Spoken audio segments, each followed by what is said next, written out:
Previously on X-Men. Next up, we have a Hail Mary attempt. With the July 14th release date and brand spanking new McDonald's poster, Netflix's live-action Resident Evil series is gearing up promotion for its summer release. Look, I ain't exactly sold on the premise. Not only does it follow Albert Wesker's two daughters instead of,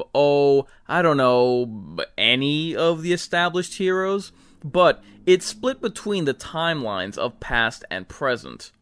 New monsters and the pervasive mystery could be interesting, but this 8-episode program has its work cut out for it. I'm willing to give this a chance. I'll reserve judgment and hold out hope, but it's up at the starting blocks on its back heel, so it will be an uphill battle to be sure. This is why we can't have nice things. I'm Inkarnate, your horror host for all things genre-related, and welcome to the Mind's Eye, my haunting abode.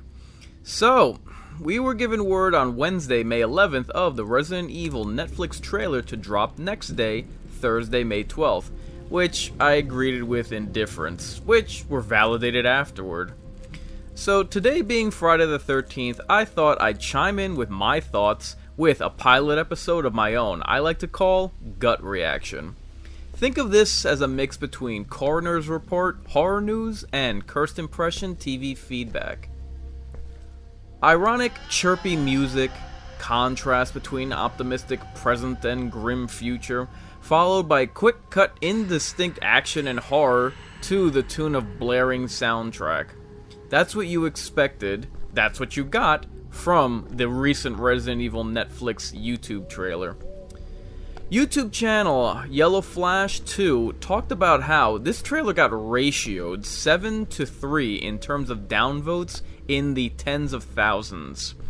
Then, as a result of no doubt focus testing, they put a QR code in the first trailer, which led you to an Umbrella Corporation website with a hidden second trailer. Whoa, man. Viral marketing, get it, man? Viruses, marketing, man.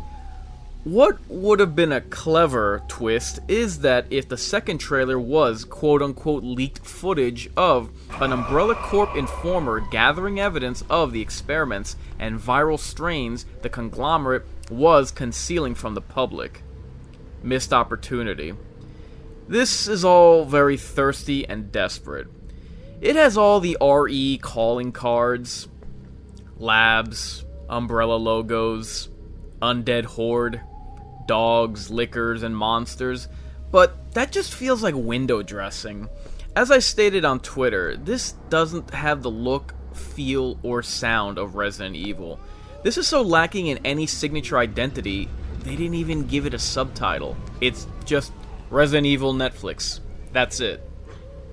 The lead is seen as Wesker's daughter, a teenage girl, which no one cares about, and I distrust that the live-action series will do anything to dissuade viewers of this impression. You've got an entire series worth of stories to adapt. You go with none. According to my referenced Coroner's Report, you've got a franchise full of heroes. You make up your own. Then, you'll get what you deserve when fans don't take to her.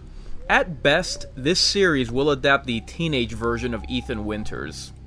According to IGN, this is supposedly to take place during the canon video game universe. Even though Albert Wesker is dead in that series. Spoiler alert, by the way. People want a faithful adaptation of the original game. This is not hard, Capcom. You yourselves remade your first game 20 years ago this year. The Mansion, the Precinct, the Town. This is what your fans want and what you continually deprive them of.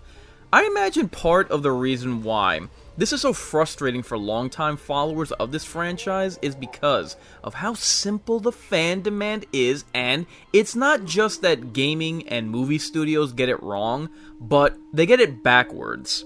And honestly, what the hell is Netflix gonna do to turn that tide? Look at the year they've had with horror and adaptations. Fear Street Trilogy, Netflix Chainsaw Massacre, Resident Evil Infinite Darkness. When adapting video games, action titles, survival horror, They continually overthink the premise, only to undercook the performance. Just as a point of comparison, let's move the conversation away from Resident Evil for a beat. Take a recent fan favorite, for instance, Doom 2016. Complex, see also creative, execution. What weapons and monsters do we bring back and update? How can we make these glory kills into gory kills? What mechanics can we implement that'll make for addictive gameplay? What's the tone we're going for? What innovations are we adding to level design? The premise, on the other hand, it's as simple as a demon-slaying space marine. That's it, and it's a winning formula. Conversely, that pitiful direct-to-toilet bowl Doom Annihilation? Needlessly convoluted premise of a morally ambiguous marine with a sordid past whose teammates are reluctant to work with her on a redemption arc, on a rescue operation to, save the sappy road to recovery for Star Trek Discovery.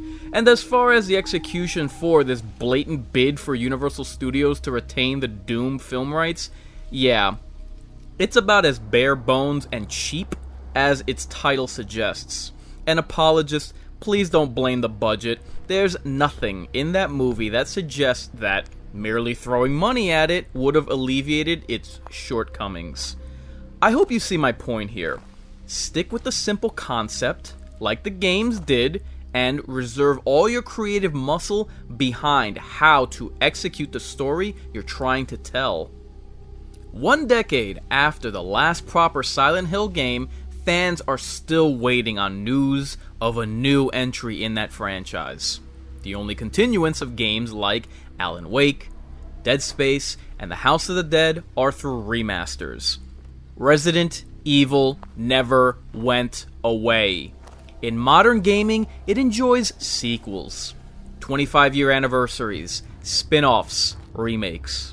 More than any survival horror game series, this franchise was never in danger of having its plug pulled, and hell, it's enjoyed the luxury of cross-media adaptations. CGI films, streaming services, movies, reboots. This series gets preferential treatment that it utterly squanders every time at bat.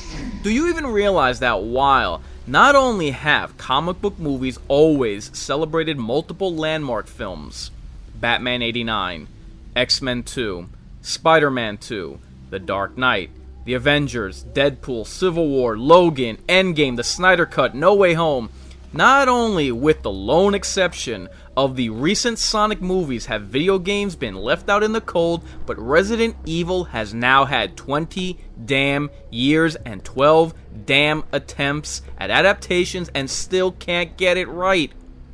Not even I, with my witty monologue or acerbic humor, can possibly end this video on a high note. I guess this is just what we have to come to expect out of this beloved and ongoing franchise. The expectation has to be set at low stakes probability for any adaptation to come, because the only high bar fans have experienced has been in their own heads. No matter how many times they tour the streets of Raccoon City, the destination will always be middle of the road. We'll just have to see how this latest cash grab fares come July 14th, but with Capcom flagrantly disregarding quality control with their zombie adaptations, the only thing getting cannibalized is its fan base. I've been Inkarnate, reminding you, I ain't just a big deal, I'm the real deal.